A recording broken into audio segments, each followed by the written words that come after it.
Hello, my name is Frank Pucelik. I want to take the time today to talk to you about the 5 areas of responsibility of effective leadership in a company. It's extremely important in the CIS today. Um, in most of our companies, we have the habits of being responsible for how a person does their job, or what we call skills and abilities, and of course the results they produce. We pay close attention to increasing those skills and abilities, technical skills, professional skills, and we want our employees to use those professional skills in a high quality way to produce results. Of course, those are necessary in business. In the competitive market, those are called the bookends.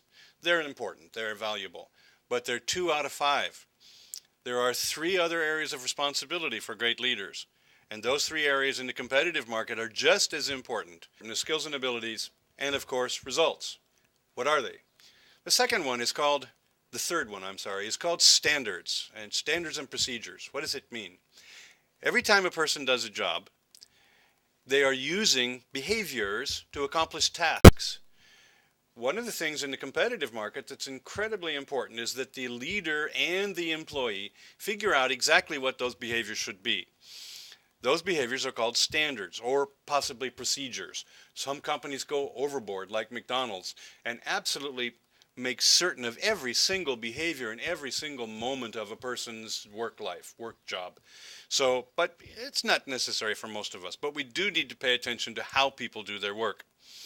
In the closed market, we really didn't care how people do their work. That's their responsibility. They could do however they wanted, as long as they give us the results. In the competitive market, we really have to pay attention to how a person does their job. Why? Because in the competitive market, effectiveness, quality, profit, customer service, how a person cooperates with other members of the company are all important aspects of business, which means that not only do I accomplish the results, but I accomplish the results in the shortest period of time with the least cost and highest quality.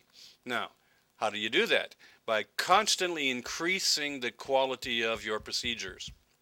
So, procedures are incredibly important.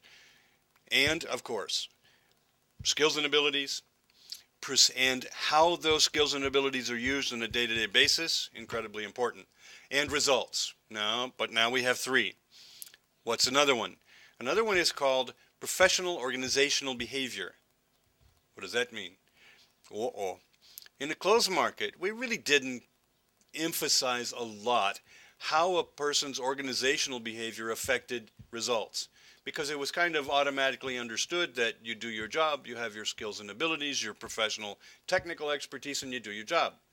In the competitive market, that's really half of what's necessary. The second half is called organizational skills. What does that mean?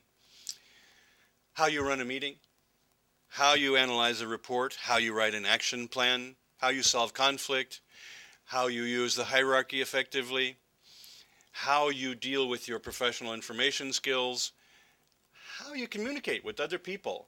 Do you communicate in a way that supports that sense of team spirit, team effort? Why is this important? Well, in the competitive market, the key to success is information.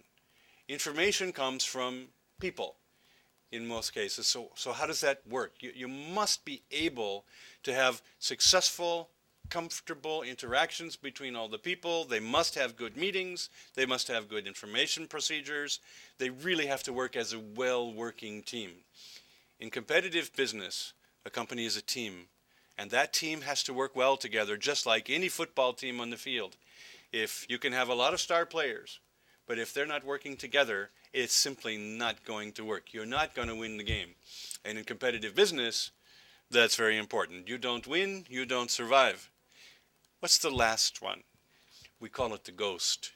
It's the most difficult to measure, but it's extremely important. What is it? Psychological motivation. Uh-oh. Yes, you're responsible for your employees' feelings. Yes, you're responsible for their motivation, for how they experience themselves. Yes, you are their mother. Yes, you are their priest. Yes, you are their psychologist and their boss. My heavens, how do we do all that?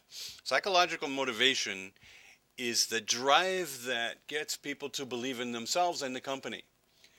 Wow. So here we are. 5 responsibilities. Professional skills and abilities, technical skills, yes, important. Psychological motivation, yes, important. Procedures, protocols, how you do your job, yes, important. Organizational behavior, absolutely necessary. And of course, results. We must have results. Every time you interact with an employee, every time 2 people in a company interact, they are affecting all 5. Whether they want to or not, they are. Business in the competitive market is not simple, but we know how to do it, we know how it works, and you can be the best. Thank you very much.